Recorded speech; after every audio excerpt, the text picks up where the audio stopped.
Welcome Hex and counter players to War Game Design Studios Panzer Campaigns Tunisia 43 scenario Hell for Leather. This is a medium-sized scenario set on March 29th, 1943, location El Qatar in Tunisia.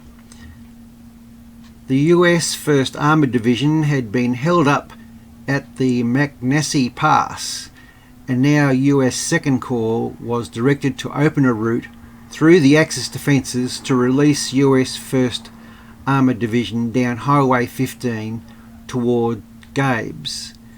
This would threaten to split the Axis armies and, with luck, trap the Mareth defenders from behind. Patton was given the US 9th Infantry Division, which was to be used in tandem with the US 1st Infantry Division, to punch the hole for Task Force Benson of US 1st Armoured Division to use Highway 15. The 9th Infantry Division was green. Patton's orders basically ignored the high ground, and the two infantry divisions were told to go hell for leather on each side of the highway. So let's have a look at the map. I think it's quite an attractive colour palette that's been used for the Tunisian campaign. So this is a clear hex, an elevation, rough, quite a number of rough and broken hexes with brush and broken terrain. One of the more interesting features of the Tunisian map is the elevation difference. In the Eastern Front titles, we're used to the elevation changes being in order of 50 metres. Here in Tunisia, for instance, if you look down the bottom left, we're at an elevation of 300 metres at the moment, and it's 200 metres to the next level. So that's 25 movement points per 100 metres. Then if you have a look at the terrain cost, it shows that moving laterally in some of this close terrain is going to be difficult, and I hear someone say this looks like a defender's paradise. And I think it is going to be that way. So let's have a look at our American forces. Yes, the A is silent in American. We have our two formations, or primary formations, as mentioned in the briefing, being the 9th Infantry Division, which was described as being green, and they are green with the silver facing. Notice that their morale factor is D. So currently it's 0 to 100 hours in the morning, so these guys will be prone to night disruption penalty of 45% if they move at night. The night movement disruption penalty basis is 30%.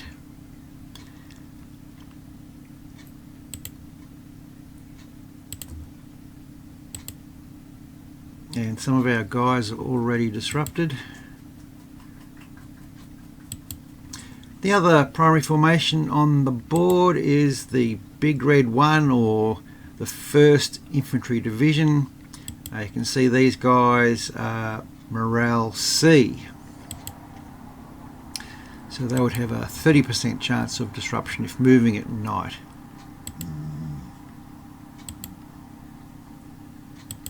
Something else to notice with our American units is the local supply value of 85, 86. This high supply value means they're probably less likely, much less likely, to go out of command as opposed to when playing with the Axis forces. As well as the 2 infantry divisions, we have the 1st Armoured Division with Shermans and the unusual M3 Lees. So we'll look forward to getting them on the map at some stage.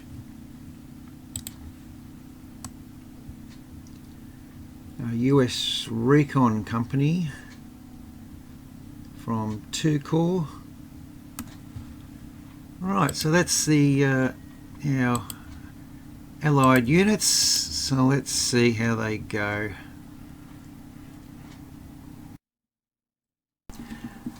Given the soft conditions and the terrain features, unsurprisingly most movement is conducted along the road, particularly in this night movement situation.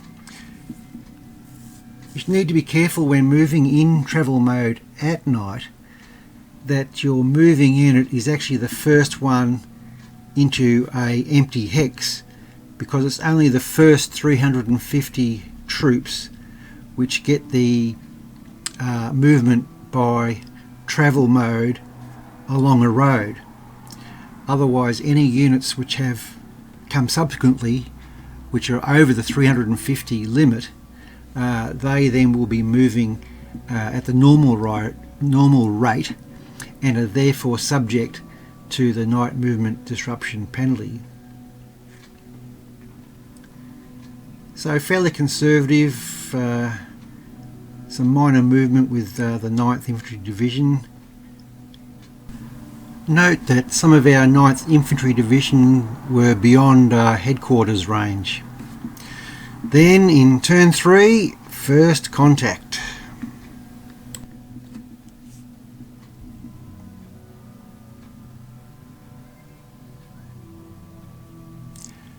Notice here that the target unit, from the American perspective, is at lower elevation. Now there is a penalty for firing uphill, but there's no penalty for firing downhill. So the enemy unit in that location is in a broken hex, which has a 20% penalty to the firing unit. If that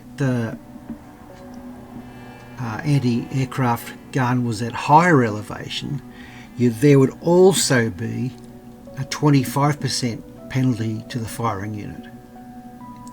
But as I mentioned, this does not occur when firing downhill.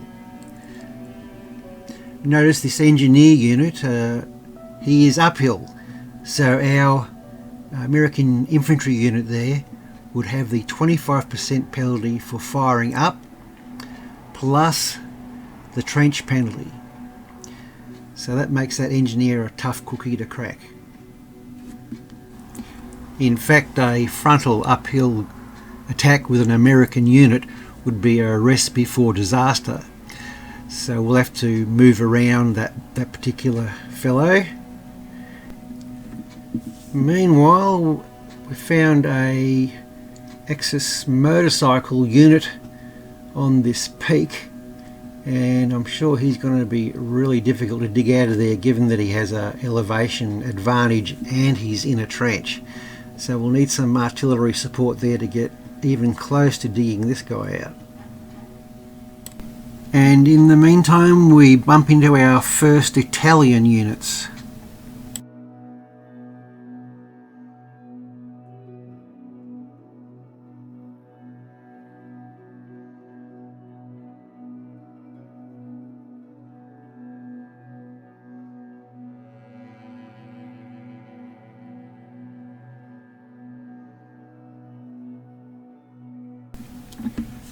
Basically moving our back markers onto the road. It's just the fastest way of getting them forward.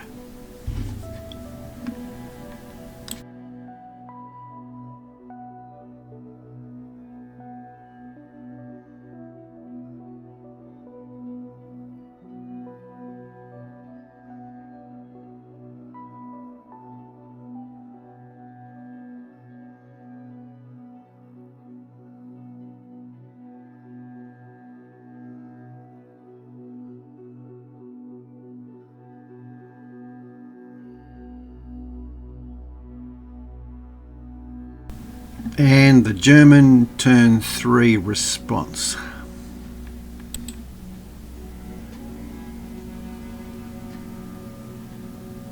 First sighting of German armour, and a great response there from our infantry, destroying the Italian anti-aircraft guns.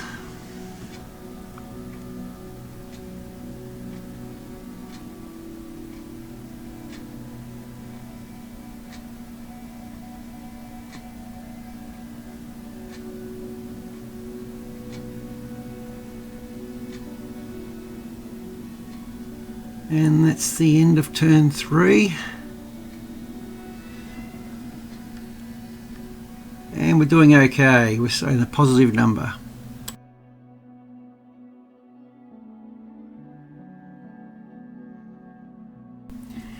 This really highlights the difficulty of fighting in this type of terrain, in that you end up fighting on a very narrow frontage. You may have a superior force, but it's hard to get all your weapons or your units to be able to fire against the enemy. And as I mentioned earlier, the broken and rough terrain and the brush makes it a slow process to get lateral movement in and broaden the amount of units that can bring fire against the enemy units. That may be an issue for us with our cannons. Don't seem to be doing much effect at this stage. It might be the terrain or that particular unit, but it'll be something to note in the future.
As I mentioned last time, this German engineer is going to be quite difficult to dig out, so there's no sense doing a frontal assault, so we just have to take our time and try and get him to move by us outflanking him, or we do eventually encircle this guy and batter him out. I think that's the only two ways.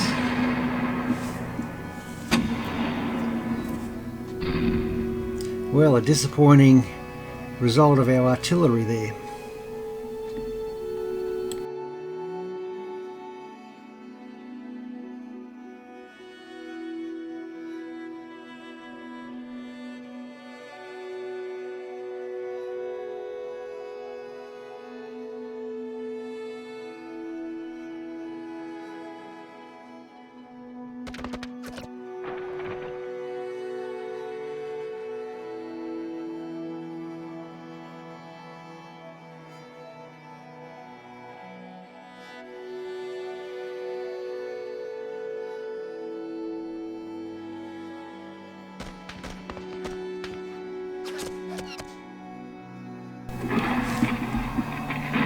Well, to date our best method of attack seems to be assault. I would prefer to get that engineer clearing mines, but He may just have to help us clear this Italian infantry unit first.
When you're getting towards the end of your turn, consider checking your fixed units using the fixed units highlight, and then after that use the used movement point highlight.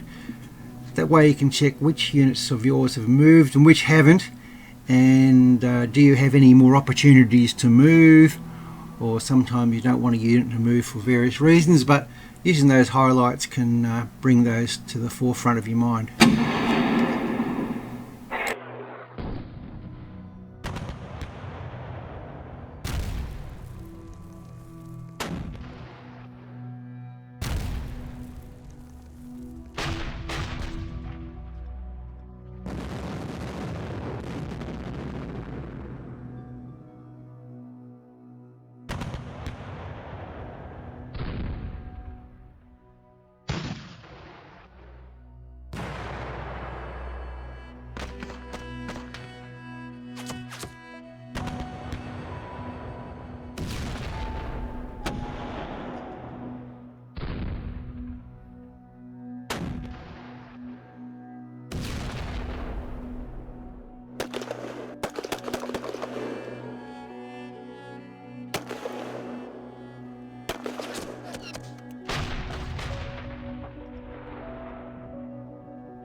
As we start our 1600 hour turn with the big red 1, we're curious about these two trench locations, one to our east and one to our north. Are they in fact occupied? So it's going to be a slow trudge around, but it's still, I think, the best way to go. Meanwhile, we'll bring up our remaining units and try and get a bit of widening of the frontage on this minor infantry unit and the Panzer III.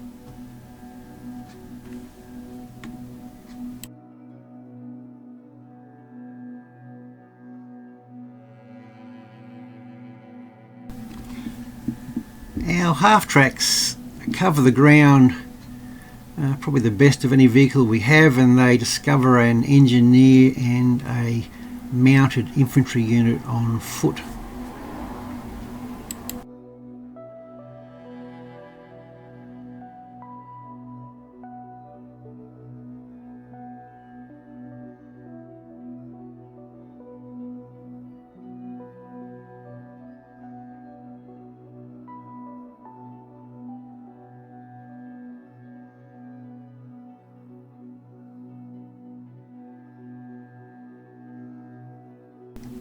These half-tracks are our tank destroyer troop, but I'm a little bit nervous about them taking on the P3.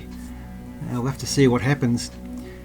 We're still really in aggressive reconnaissance mode. I'm pretty keen at this stage to try and get my artillery in range and set up before we go flat out on more of an offensive footing against these Axis units. Our reconnaissance units in jeeps also show pretty good mobility in this terrain.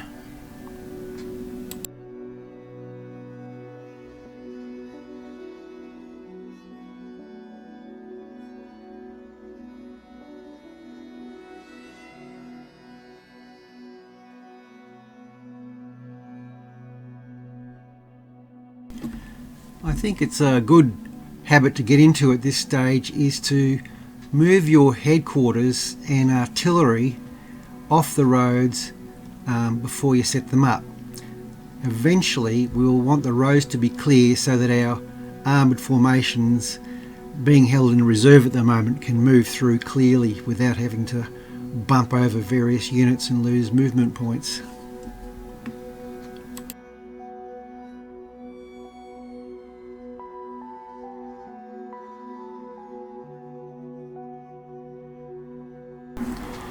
The southern formations of the Big Red One are slowly outflanking these engineers on this ridgeline.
We discover a stug as we move onto the ridgeline,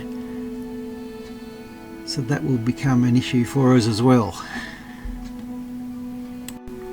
So now we'll move down to the 9th Infantry Division down south and see what they're up to. So we've taken the 50-point victory location, so that's our first VP so far this game. Keen to move my engineer into the minefields to start clearing the mines, once again with a view to bringing our armed forces through later in the scenario.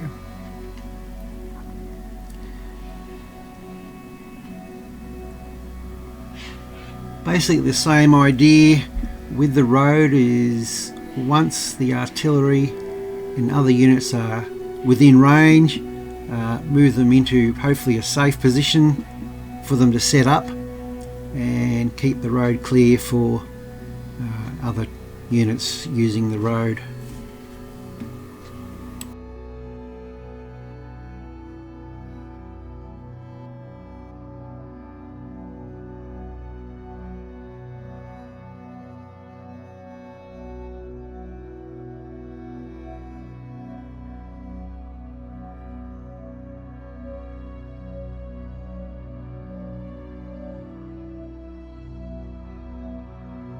I have a sneaking suspicion this unit on Mount Herder could very well be one of our last VPs we get, if we get it at all, given its position. I'm sort of tempted at this stage perhaps just to leave a mining force and really head down towards that 100 pointer on the plain, with most of the troops of this part of 9th Infantry Division.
So there you go, that's my look at Wargame Design Studio Panzer Campaigns Tunisia 43.